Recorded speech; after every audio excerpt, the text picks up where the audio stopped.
Hari ini saya berdoa kepada Tuhan, saya bertanya kepada Tuhan dengan apa yang kita sudah dengar dari Pastor Paul mengenai hadirat Tuhan, dan juga kita dengar mengenai khotbah mengenai salib Kristus, ketuhanan Tuhan Yesus. Dan saya ingin melanjutkan, dan saya ingin khotbah dari sisi yang lain. Tapi saya waktu tugas perjalanan ke San Diego, saya mendapat kata-kata yang saya pikir kata-kata itu untuk para leader. Tapi waktu saya berdoa, Tuhan juga berkata kepada saya untuk juga dibagikan kepada jemaat kita di sini. Jadi, tapi waktu saya dapatkan itu, saya nonton, saya ngelihat siapa di sini senang baby? Enggak semua ya. Kita ini udah ada transisi lama, enggak ada, jarang sekali di rumah ada baby. Sekarang di rumah mama saya ada baby, namanya baby Mason.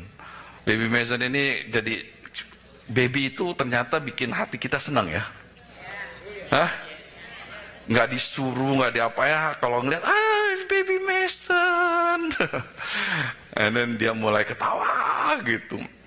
Dan buktinya kalau ibu punya baby, waktu melahirkan sakit lagi, udah gede mau punya lagi anak. Berarti sakit sama lucunya baby itu beda ya, benar kan? Sakitnya jadi hilang, buktinya Santi punya anak lagi satu, nanti menyusul yang lain. Tapi ini lagi ngetren di Indonesia. Kemarin itu saya pergi ngunjungin teman istri saya di daerah West. Dia katakan ternyata di Indonesia ini mereka yang kaya-kaya ya, setelah mereka anak-anaknya keluar negeri sekolah, dia plan punya baby lagi. Benar saudara, waktu kira-kira 2-3 tahun yang lalu saya ketemu dia, dan kemarin ketemu saya bilang, wah beda ya. Kenapa beda? Ternyata dia bilang, wah udah lama gak ada baby, ketemu lagi, dapat baby lagi, mereka seneng, perhatiannya tuh berubah. Wah dulu kayaknya bisnis melulu, sekarang baby melulu. Aduh baby, ternyata baby bisa menyenangkan hati orang. Amin. Nah, kita juga perlu belajar dari baby. Tuh kan pada nggak mau belajar dari baby. Orang yang nggak mau belajar tuh orang yang so tahu. Banyak belajar buku, pengetahuan, ya banyak belajar buku. Tapi kalau nggak dipraktekkan, itu namanya so tahu. Mungkin ngomong di Facebook and everything. Facebook keluar lagi ngomong ini di Twitter and everything. Tapi kalau nggak dilakukan, ya sama aja. Banyak pengetahuan, tapi so tahu. Tapi saya belajar dari baby. Saya lagi ngeliatin, saya belajar. Apa sih ini? Coba videonya dinyalain Raymond. Ini baby Mason. Baby lucu kan? Wah, Neil nggak ketawa, ini nggak seneng baby nih. Saya mah seneng baby, lihat tuh. Tengkurap dia.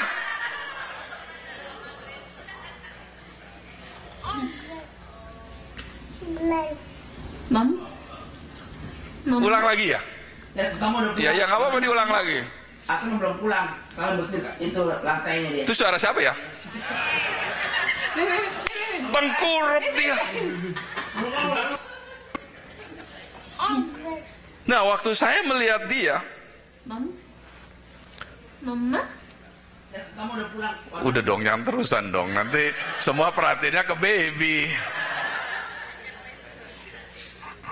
Ibu Dewi aja lagi waktu punya cucu, waduh, saya kayaknya fotonya aja sama cucunya melulu. Kita di Indonesia ternyata orang-orang itu semua gitu saudara. Mereka anaknya udah gede-gede, mereka punya baby lagi. Mereka berani bayar untuk supaya mereka hamil lagi. Ternyata baby itu menyenangkan. Nah, Roh Kudus itu bicara, apa yang kamu pelajarin dari baby Mason ini? Saya mikir, apa ya? Kan kita mau belajar nih. Saya mikir, terus saya diingetin, waktu dia lahir dia cuma bisanya apa? Nangis kan? Kalau lapar nangis, kalau aus nangis, kalau popoknya, diapernya berisi penuh nangis, nggak enak nangis. Questionnya, pertanyaannya, kenapa dia bisa tahu nangis?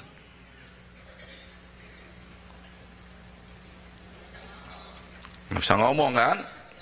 Dan waktu dia sebulan, dia bisa gerakin tangannya. Kalau orang dewasa bilang stretch. Tapi yang kebanyakan kita udah jadi dewasa nggak mau stretch. Kita kaku jadinya. Makanya banyak orang kena sakit muscle tightness, frozen muscle. Nggak mau stretch. Kalau baby dia begitu ditaruh dia stretch. Dia goyak-goyakin. Kok dia bisa tahu goyak-goyakan gitu? 3 bulan, 4 bulan, dia mulai belajar tengkurap kayak tadi itu. Tiba-tiba dia bisa tengkurap. Udah tengkurap, dia senang. Udah tahu lagi waktu belajarnya susah sekali gitu tengkurap. Tapi dia balik lagi. Waktu belajar tengkurap dia mulai begini-begini susah. Kita kan kalau ngeliat, aduh nggak kesian kita bantuin loh, dorongin gitu. Nanti kita balik lagi, dia belajar lagi. Kok nggak give up itu untuk belajar ya. Sampai dia bisa tengkurap. Sekarang ini lagi kalau ditaruh di tengkurap, dia itu posisinya kayak terbang gitu. Wah. Ternyata siapa di sini yang suka belajar yoga? Di yoga itu ada exercise stretch kayak terbang begitu, kayak baby. Kita kembali lagi seperti baby. Question yang Roh Kudus tanya, apa yang kamu bisa lihat dari baby ini?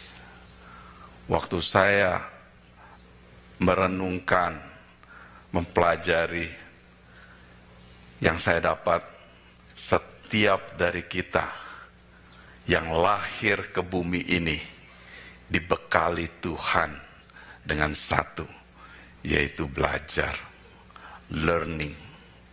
Saya kira, wah, learning dalam bahasa Inggrisnya enak tuh, ada study, ada learning. Bahasa Indonesia saking singkatnya semua dibaksukin belajar. Ternyata waktu saya dapat itu saya cari learn to gain knowledge or skill by studying, practicing, being taught, or experience something.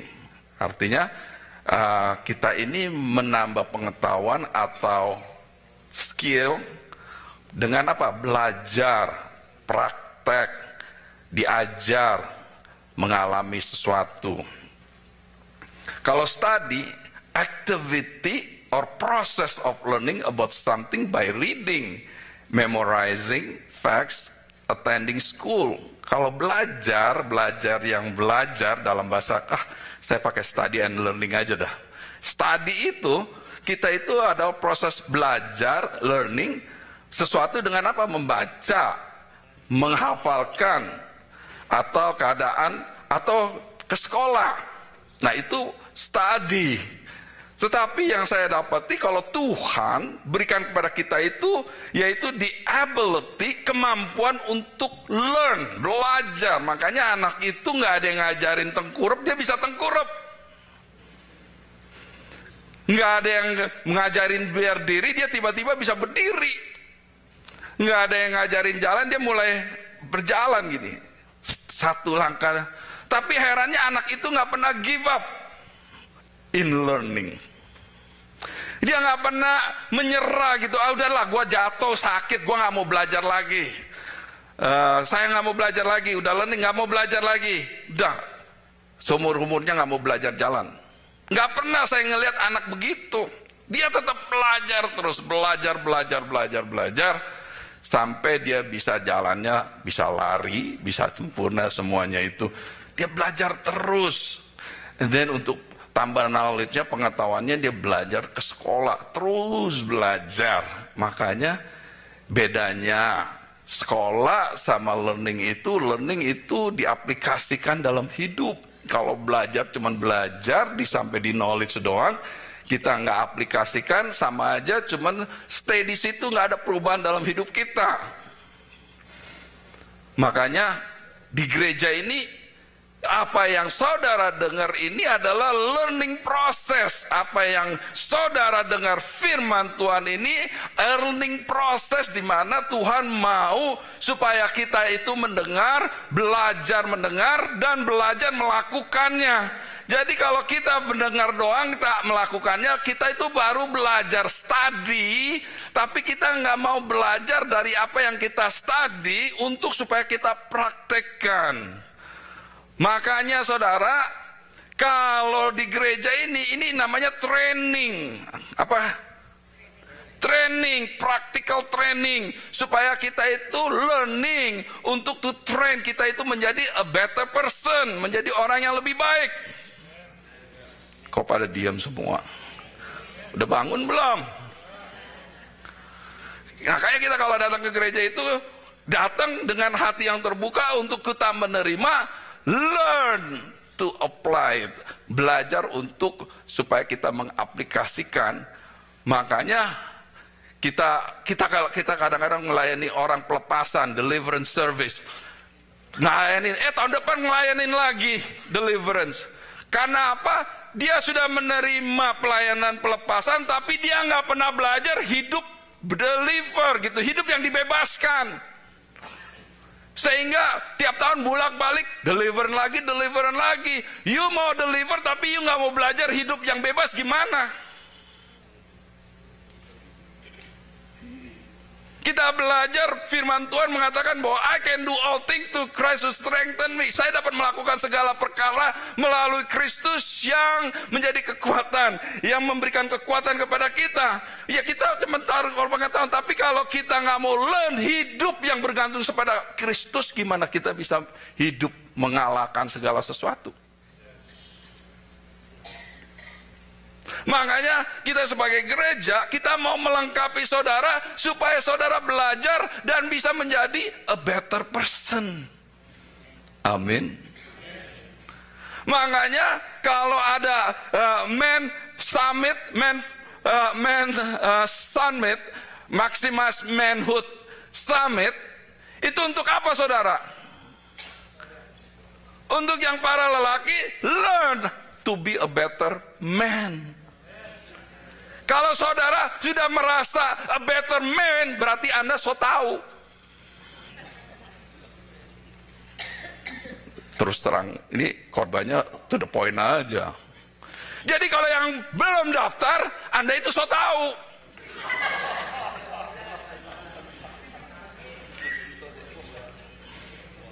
Ini benar loh. Karena Pastor Paul ini berdoa kepada Tuhan, apa yang menjadi kebutuhan jemaat. Makanya the last 2 years ini ada Maximus Manhood. Karena merasa orang-orang yang man ini perlu dilengkapin, perlu supaya kita belajar. Tahun ini anak-anak, siapa di sini yang punya anak? Siapa di sini yang merasa udah jago didik anak? Makanya mesti daftarin. Apa namanya? Children on the front line. Karena apa? Anak-anak kita itu mau diajar, mau dilengkapin, dan orang tuanya pun juga mau dilengkapin supaya kita menjadi better parent, better man, better parent. Supaya apa? Supaya kita itu bisa belajar terus. Ngerti ya? Orang yang nggak mau belajar itu, Dr. Peter Wagner mengatakan, orang yang nggak mau belajar itu orang yang buta huruf. Karena ketinggalan nanti. Jadi kita perlu study, kita perlu learning apa yang kita bisa aplikasikan dalam hidup kita. Nah, di sini kita bisa melihat. Jadi firman Tuhan di ayat yang Yohanes 1 ayat yang ke-12 ini merupakan ayat yang pertama di dalam puasanya kita. Benar ya? Siapa di sini yang ikut puasa? Kemarin Sabtu saya lihat pada Men Fellowship makan semua puasanya. Saya udah mau jawab nih, ini Men Fellowship puasa atau enggak nih? Hah? Kalau lagi itu bilangnya puasanya breakfast sama lunch, cuman dinner doang. Tapi kalau hari Sabtu kok puasanya dinner.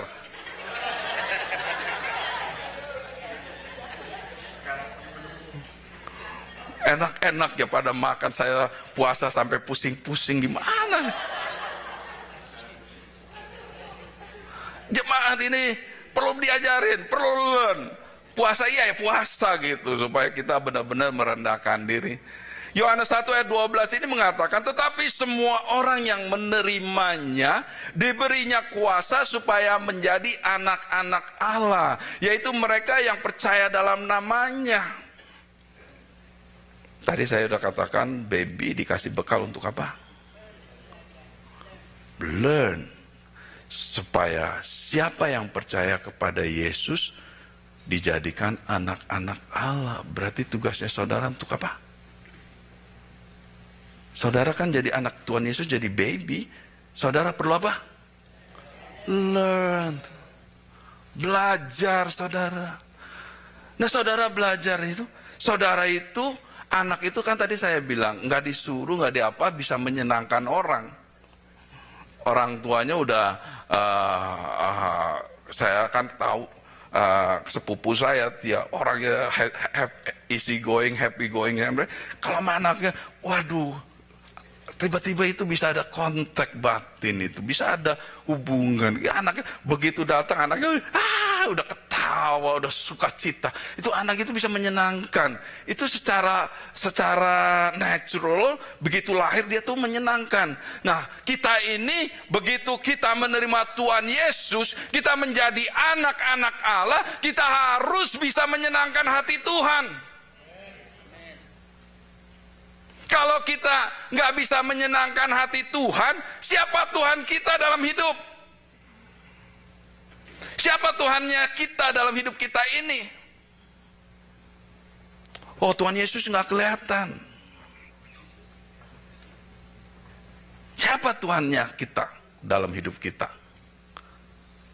Itu refleks banyak. Kalau kita sudah membuat deklarasi menerima Tuhan Yesus sebagai Tuhan dan Juru Selamat, berarti Tuhan Yesus adalah Tuhan kita, nggak sebagai Juru Selamat aja, tetapi Dia sebagai Tuhan kita.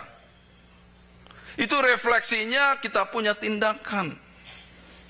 Nah ini yang saya dapat dari waktu saya drive ke San Diego untuk khotbah mengenai dengan kata accountability.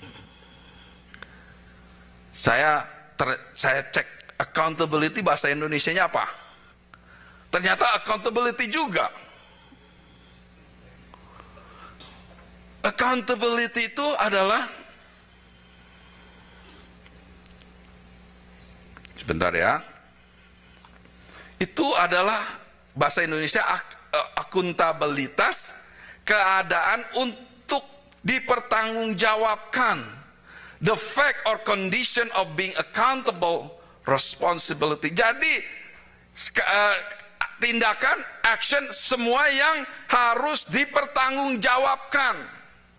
Kita ini setiap apa yang kita lakukan ini ada pertanggungjawabannya, saudara. Biasanya pertanggungjawabannya itu kepada orang yang di atas kita. Nah, kalau kerja, Pak Nato ini supervisor, kalau kerja, semua anak-anak buahnya punya tanggung jawab untuk accountability-nya sama Pak Narto. Benar atau betul? Betul kan?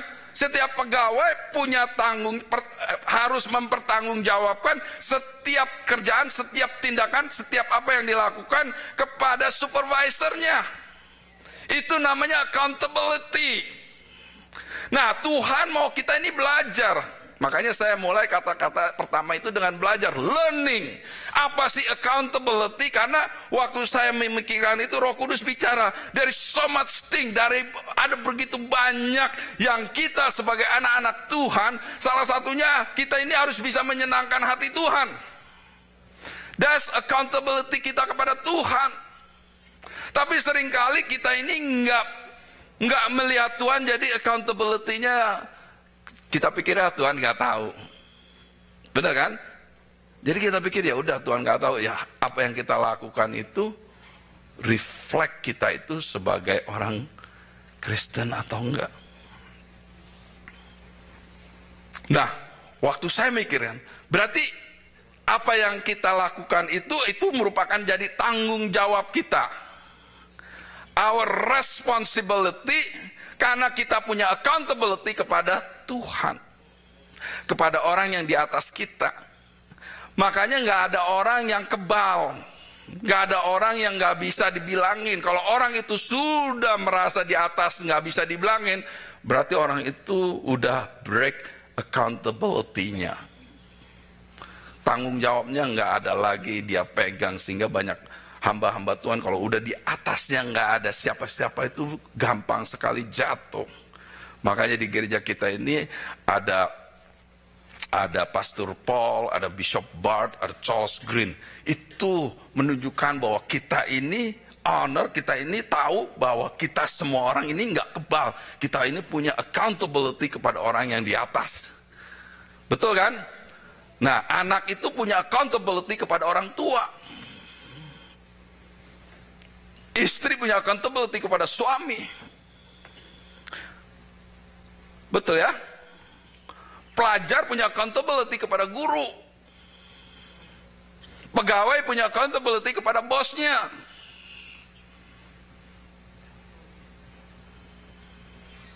Jadi yang kita semua punya status ini, kita punya responsibility, kita punya tanggung jawab supaya kita bisa pertanggungjawabkan setiap tindakan. Jemaat punya accountability dengan pastor. Saya pikir, gimana caranya Tuhan supaya saya bisa sampaikan yang di backup dengan firman Tuhan, yang dijunjung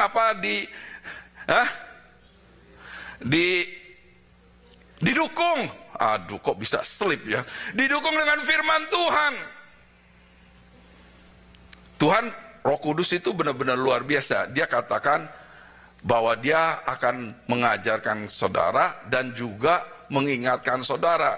Waktu saya belajar mengenai accountability and responsibility, ternyata Tuhan ini juga mengajarkan kita belajar dari firman Tuhan. Coba buka di Kolose 3 ayat 23 sampai 25.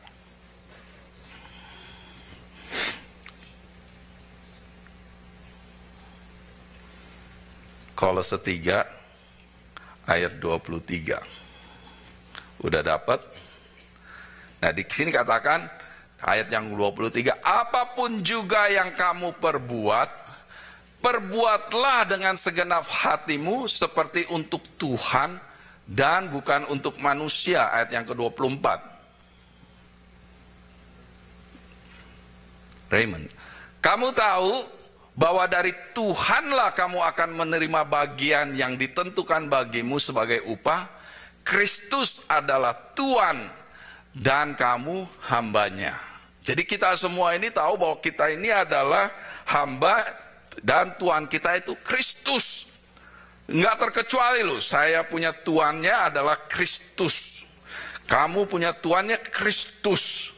Semua, baik yang baru lahir baru ataupun yang udah lama, Tuannya kita itu Kristus. Karena firman Tuhan mengatakan demikian. Ayat yang ke-25. Barang siapa berbuat kesalahan, ia akan menanggung kesalahannya itu, karena Tuhan tidak memandang orang. Tuhan tidak memandang orang berarti semua, termasuk saya, termasuk Pastor Paul, termasuk Bishop Bart, semua Tuhan tidak memandang orang, barang siapa berbuat kesalahan. Nah, Mari kita belajar dari firman ini.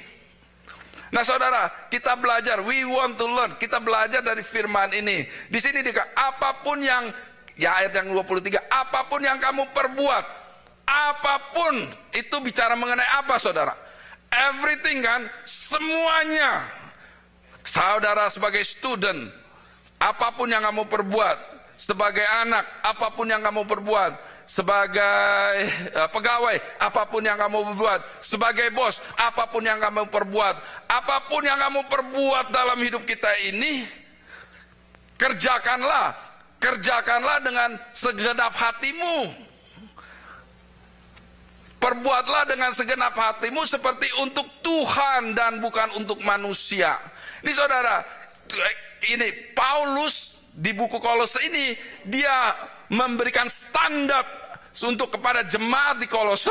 Apapun yang mereka lakukan untuk Tuhan. Berarti the highest standard yang kita lakukan itu untuk Tuhan. Berarti apa?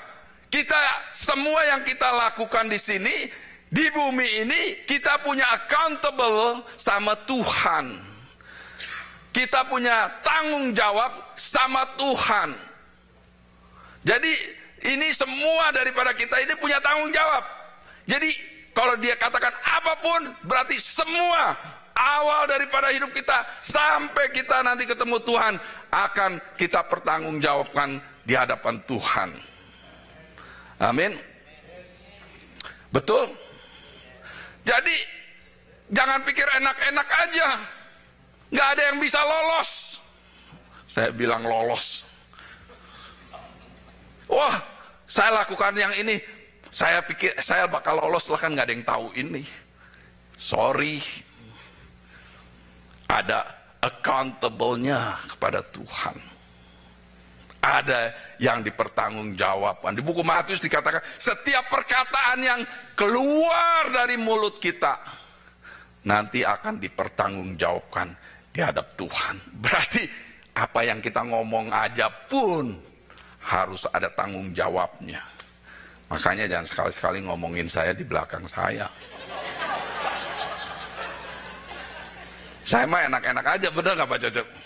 Nggak tahu saya, tapi yang di atas tahu. Betul? Jadi saudara, semua ini kita pertanggungjawabkan, tapi Kristus itu nggak kelihatan. Di buku 1 Yohanes 4 itu mengatakan, bagaimana kamu bisa bilang mengasihi Tuhan, tetapi kamu tidak mengasihi saudaramu? Kamu itu seperti pembohong.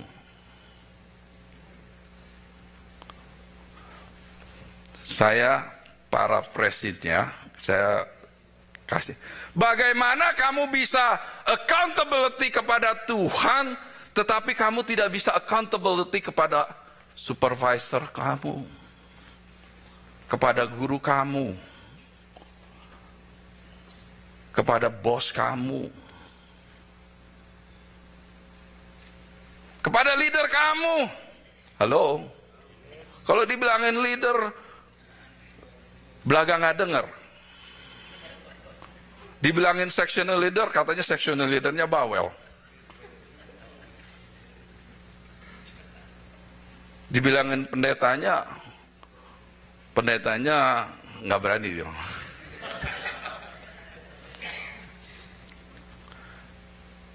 Berarti setiap perbuatan kita itu kita punya accountability kepada Kristus melalui kalau di gereja pendeta. Benar atau betul? Kristus ke gerejanya itu memberikan 5 jawatan di Efesus 4 ayat 11. Dia katakan, dan ialah yang memberikan baik rasul-rasul maupun nabi-nabi, baik pemberita-pemberita Injil maupun gembala-gembala dan pengajar-pengajar. Rasul itu nggak punya jemaat, nabi itu nggak ada jemaat. Penginjil nggak ada jemaat. Pendeta nggak punya jemaat. Banyak. Pengajar nggak punya jemaat. Yang punya jemaat siapa? Pendeta. Berarti semua ini kita dikumpulkan di dalam local church, gereja lokal, untuk supaya kita punya accountability kepada Kristus melalui pendeta. Karena Kristus adalah tuannya kita. Jadi jangan pikir saya ini tuannya kamu. Enggak. Kita punya Tuhan itu Kristus, kita punya accountability kepada Kristus melalui pendeta, sectional leader. Sectional leader coba berdiri. Nah ini. Oh, kau satu lagi nggak mau berdiri. Carousel leader. Berdiri carousel leader. Ya kok carousel leader mau malu-malu mau berdiri aja. Jangan malu-malu dong. Spiritual parent. Jangan anggap enteng spiritual parent. Itu yang melahirkan kamu. Benar kan?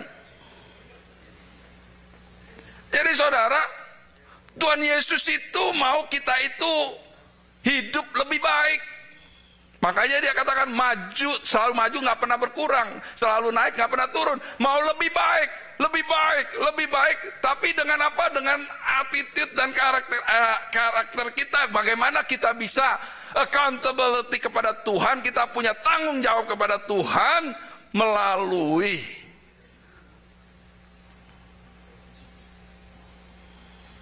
siapa di sini anak-anak? Tanggung jawab kepada Tuhan melalui orang tua kita.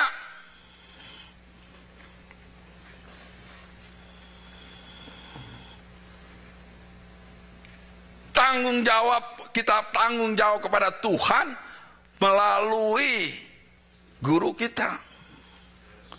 Tanggung jawab kepada Tuhan melalui bos kita.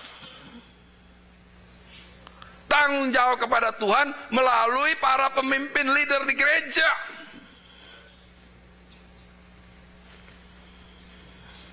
Jangan anggap enteng saudara. Mereka itu punya urapan. Pastor Paul mengatakan, kalau kita melayani Tuhan itu adalah hak istimewa. Kita terus maju, itu hak istimewa. Kita maju jadi leader. Kita punya tanggung jawab untuk mengayomi para member. Dan member juga mesti naik. Karena kalian itu semua dibekali untuk belajar. Learning to grow.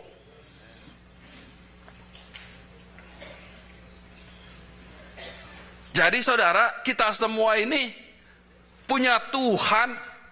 Walaupun dia nggak kelihatan, dia berikan jawatan, dia berikan tanggung jawab kepada pendeta untuk supaya kalian semua ini, saudara semua ini, termasuk saya juga terus belajar sehingga kita itu bisa menyerupai Kristus.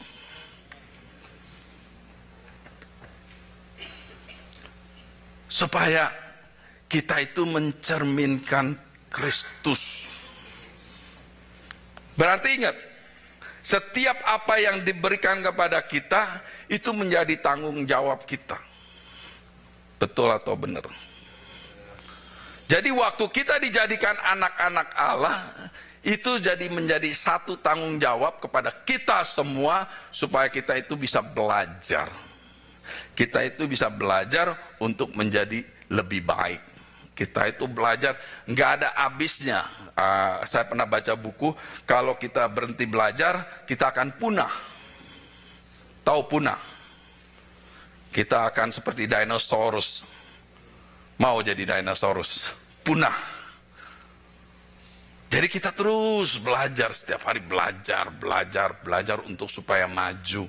Apa yang saudara dengar firman Tuhan setiap minggu itu bukan hanya sekedar memberikan pengetahuan kepada saudara, tetapi Tuhan mau mengimpartasikan kepada saudara. Tuhan mau saudara terima, enggak hanya sebagai pengetahuan, tetapi sebagai rema, sebagai bagian daripada kehidupan, supaya firman itu enggak hanya diam di kepala, tapi turun ke bawah, hidup di dalam kita, sehingga waktu kita melangkah dalam hidup kita, kita mencerminkan Kristus, yaitu firman yang kita dapat daripada pendeta yang kita dengar maupun dari pelajaran-pelajaran yang kita pelajari.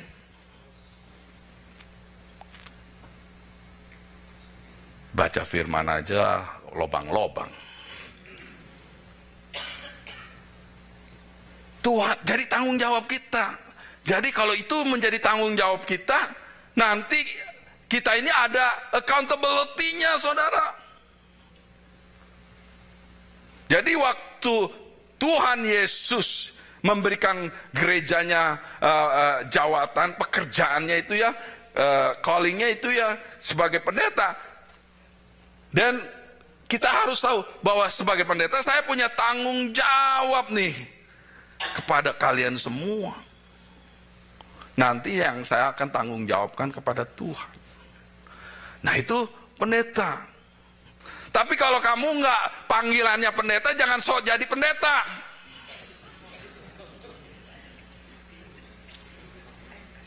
Oh, betul lah, pada diem semua. Urapannya nggak di situ. Saya pelajarin, apa sih yang Tuhan berikan kepada setiap jemaat, supaya itu menjadi tanggung jawab kita. Supaya itu bisa menjadi pegangan buat hidup kita sebagai orang Kristen, dan kita terus belajar untuk lebih baik. Siapa di sini yang mau lebih baik? Saya lihat nanti kalau nggak angkat tangan ketemu saya.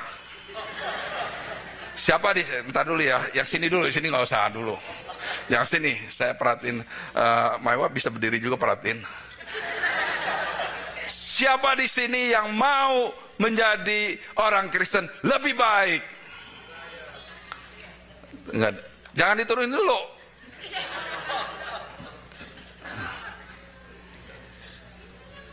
Wah, kok semuanya?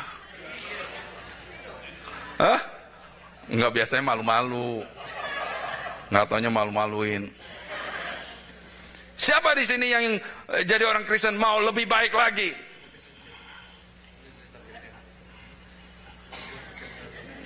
Wah, semua. Wah, ini Anton nggak kelihatan nih, Anton nih. Tangannya nggak dinaikin. Nanti ketemu ya. Jadi kita perlu belajar. Learning experience. Saya kalau ketemu Pak Cecep, saya mau dengar experience-nya Pak Cecep. Pak Cecep seneng kalau cerita mengenai pengalamannya. Tapi jangan kita cuma sekedar dengar aja. Belajar dong dari pengalaman orang, dari pengalaman Cimeri, dari pengalaman Panarto, Ibu Dewi. Belajar. Jangan, wah saya perlu dikonsol sama Panarto nih. Oke Panarto, bener ya? Iya, ya udah. Pulang ya udah. Minggu depan Panarto konsol saya lagi dong, Panarto. Iya, Panarto nasihatin begini. Oke. Ya udah. Nanti minggu depan datang lagi Panarto. Makanya dikatakan di Amsal, itu orang bebal. Saya mau to the point aja. Datang lagi. Belajar. Kenapa Panarto bisa sampai posisi sekarang? Kenapa? Secretnya tanya. Kalau Panarto bilang, wah secretnya yaitu spend waktu sama Tuhan setiap hari. Penasaran dong. Ambil secretnya. Pelajarin, spend time sama Tuhan tiap hari supaya dapat sama-sama. Karena apa yang Tuhan sudah panggil sebagai sectional leader, itu ada urapannya. Dia para sectional leader atau leader gini nggak sembarangan ngomong itu. Waktu Tuhan mengurapi supaya kita yang mendengar itu perlu belajar. Waktu kita belajar, kita perlu aplikasikan dalam hidup kita. Nggak hanya cuma numpang lewat. tadi Pak Narto bilang, nggak hanya masuk kiri keluar kanan, stuck di sini.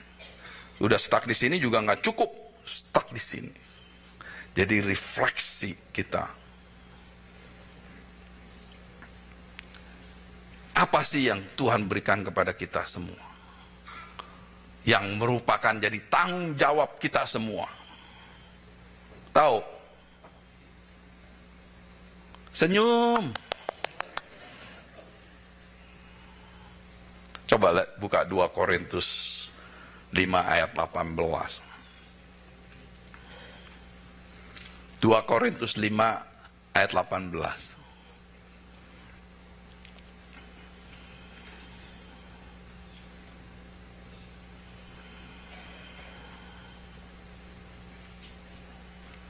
Dan semuanya ini dari Allah. Ingat, semuanya ini dari Allah karena Dia adalah Tuhan kita.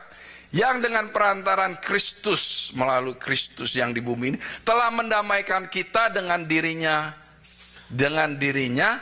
dan yang telah mempercayakan pelayanan perdamaian itu kepada kami. Dalam bahasa Inggrisnya, but all these things are from God who reconciled us to himself through Christ, making us acceptable to him, and gave us, apa katanya? And what?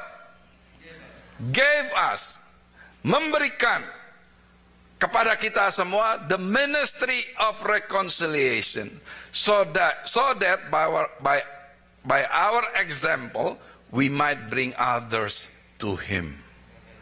Oh, ternyata tanggung jawab kita semua nih ya adalah pelayanan rekonsiliasi, perdamaian. Waktu Tuhan memberikan sesuatu, when He gave you something, that's become your responsibility. Waktu Dia memberikan jawatan kepada saya sebagai pendeta, itu menjadi tanggung jawab saya sebagai pendeta untuk melengkapi saudara, karena di Efesus 4 ayat yang ke-12 tugasnya mereka itu melengkapi para orang kudus supaya mereka itu bisa mencerminkan hidup menjadi example untuk mengabarkan Injil, supaya orang yang mendengar kesaksian daripada kamu, orang yang mendengar keperubahan daripada kamu itu bisa tahu bahwa Tuhan Yesus yang ada pada saudara itu it's real.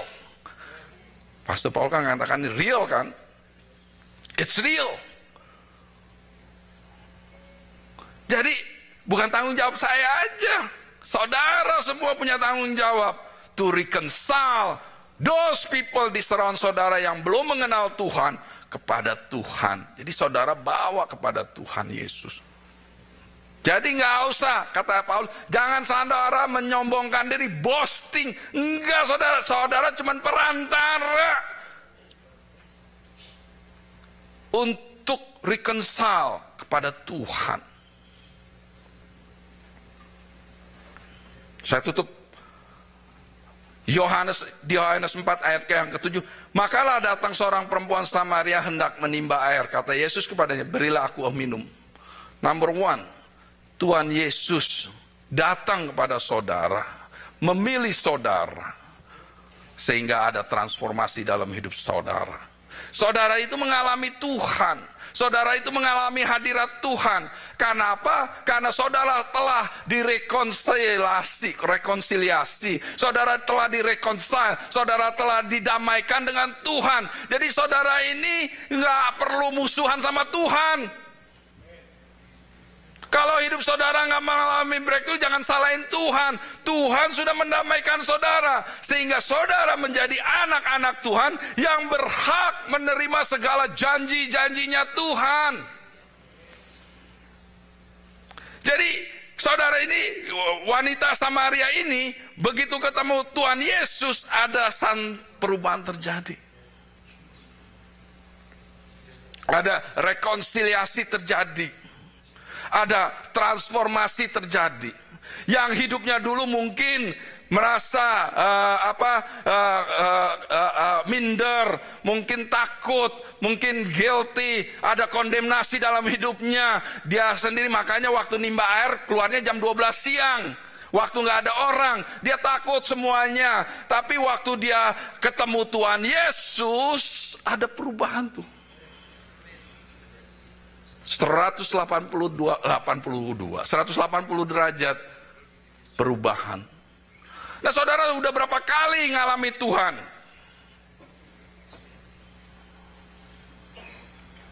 Berapa kali saudara di gereja ngalami Tuhan? Has to be something happen dalam hidup saudara. Kalau nggak ada perubahan, something wrong with saudara. Bukannya something wrong with God. Betul ya? Tuhan nggak pernah salah, yang salah kita.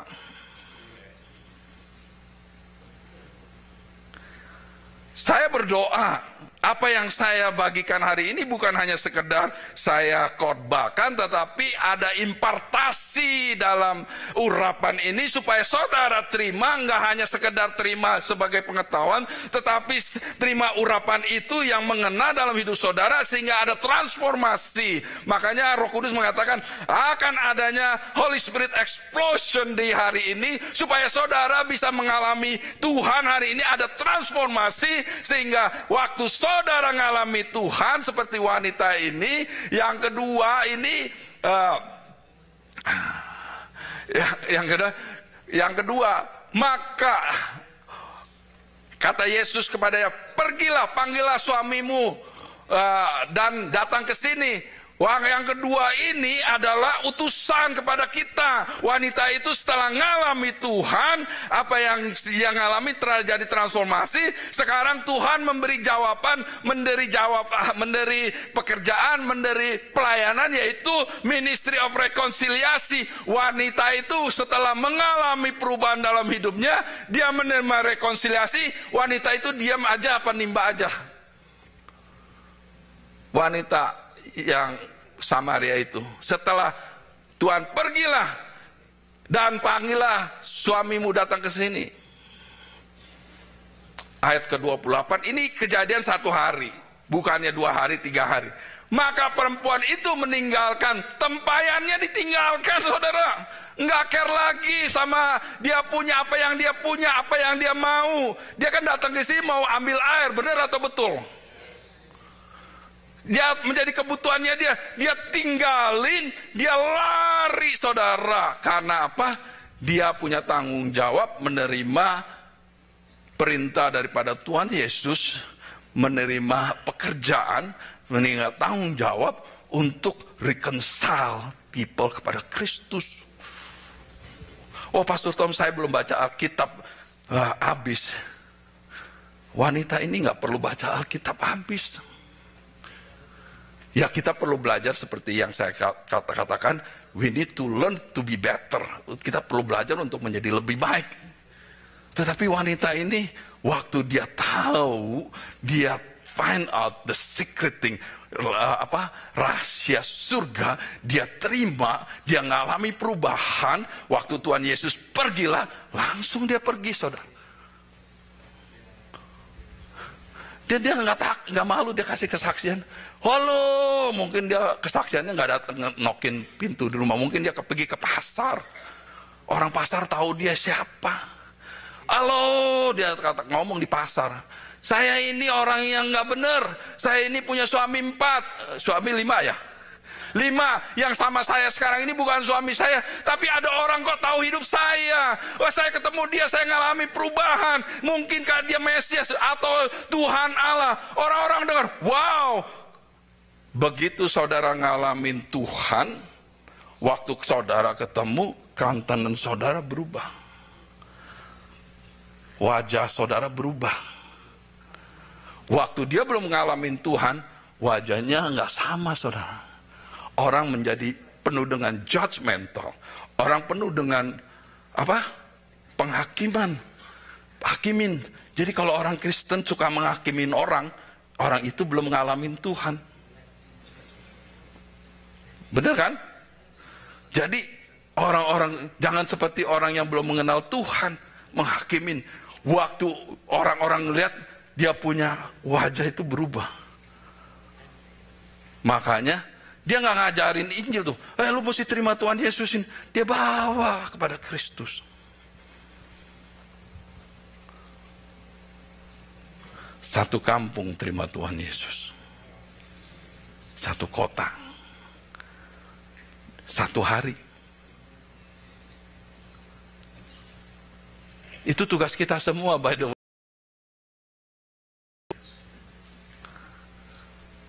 Kita punya tanggung jawab dalam kehidupan kita ini, karena kita dimandat, dikasih tugas sama Tuhan, yaitu Ministry of Reconciliation, pelayanan perdamaian, supaya kita bisa mendamaikan orang kepada Tuhan.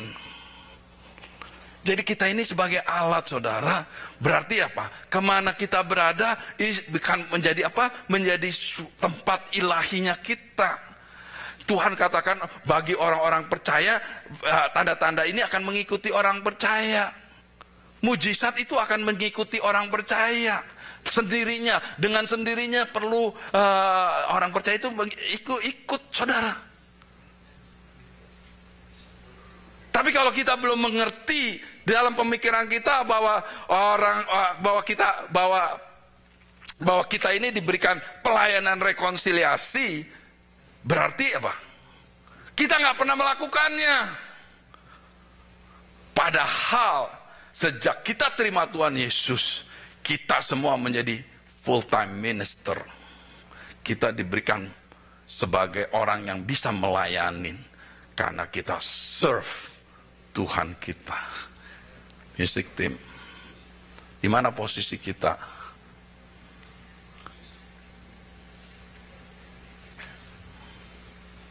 Tanggung jawab kepada kita semua, pelayanan rekonsiliasi.